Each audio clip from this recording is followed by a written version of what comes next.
দুর্ঘটনার মাধ্যমে তাদেরকে শাহাদাত বরণ করতে হয়েছে। কিন্তু আমাদের একটা প্রশ্ন থেকে গেল যে এই জনবহুল এলাকাতে এই ধরনের বিমান প্রশিক্ষণ কার্যক্রম কেন চলবে? আগামী দিনে যেন এই জনবহুল এলাকাতে এই ধরনের বিমান প্রশিক্ষণ কার্যক্রম পরিচালিত কোনোভাবে না হয়। এর পিছনে কার গাফিলতি হয়েছে বলে মনে করেন আপনি? আমরা বলে অতীত সরকার থেকে শুরু করে বর্তমান যারা আছে সকলের জন্য ব্যর্থতার জন্য দায়ী।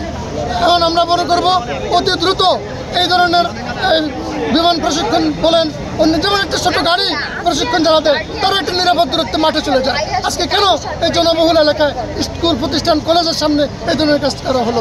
আজকে যারা শহীদ হয়ে গেছে তাদেরকে তার পাওয়া যাবে না, কিন্তু যারা আহত হয়েছে, জলে ছাই হয়ে গেছে, এদের যারা এখনো জীবিত আছে এদের যে কি দুরবস্থা, এদের পাশে সরকারকে এবং সাধারণ মানুষকে স্বাবলম্বী যাদের যার যে অবস্থা আছে সেখান থেকে এগিয়ে আসার আহ্বান জানাবো আমরা। গতকাল থেকে আজ পর্যন্ত যারা মৃত্যুবরণ করেছেন বা আহত হয়েছেন আসলে তাদের সঠিক হিসাব হচ্ছে কিনা এ বিষয়ে কি বলবেন? তাদের সংখ্যা কেউ মানে আসলে কি সঠিক সংখ্যা বলার সুযোগ নেই। 50-এর উপরে এ পর্যন্ত বলার একটা কথা আসছে, আমরা দেখতেছি যেভাবে চলতেছে। অনেকে নিখোঁজ, এখনো অনেককে পাওয়া যাচ্ছে না সঠিকভাবে।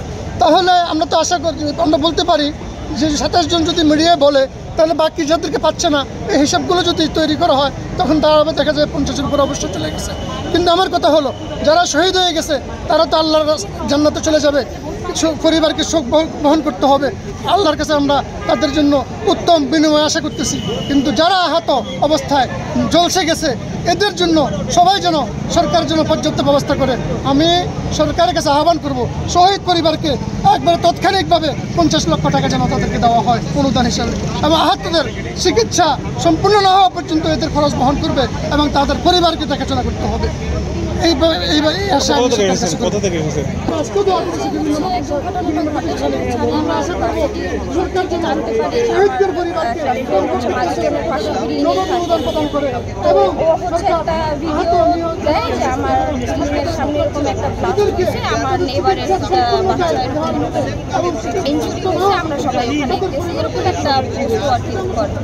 সেটা দেখার পরে হচ্ছে আমি টিভি অন করে আমার বাবার টিভি অন করার দেখলাম যে এরকম খুবই বড় একটা ব্লাস্ট হয়েছে। আমার অনেক ভাই ও অন স্পটে মারা গেছে, অনেকে আহত ছিল।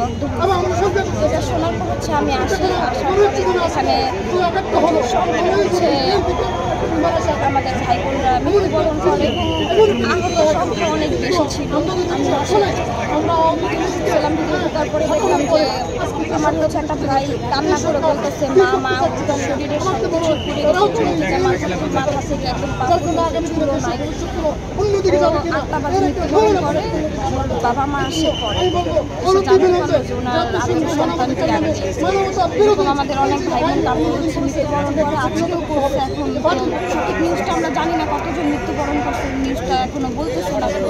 আমাদের মাইলস্টোনের ভাই বোনরা হচ্ছে আন্দোলন করতেছে যা সঠিক নিউজটা বলার জন্য। এখন আশা করি যে আমরা সঠিক নিউজটা জানবো এবং যারা হচ্ছে নিখোঁজ আছে ওদেরকে আমরা খুঁজে পাবো।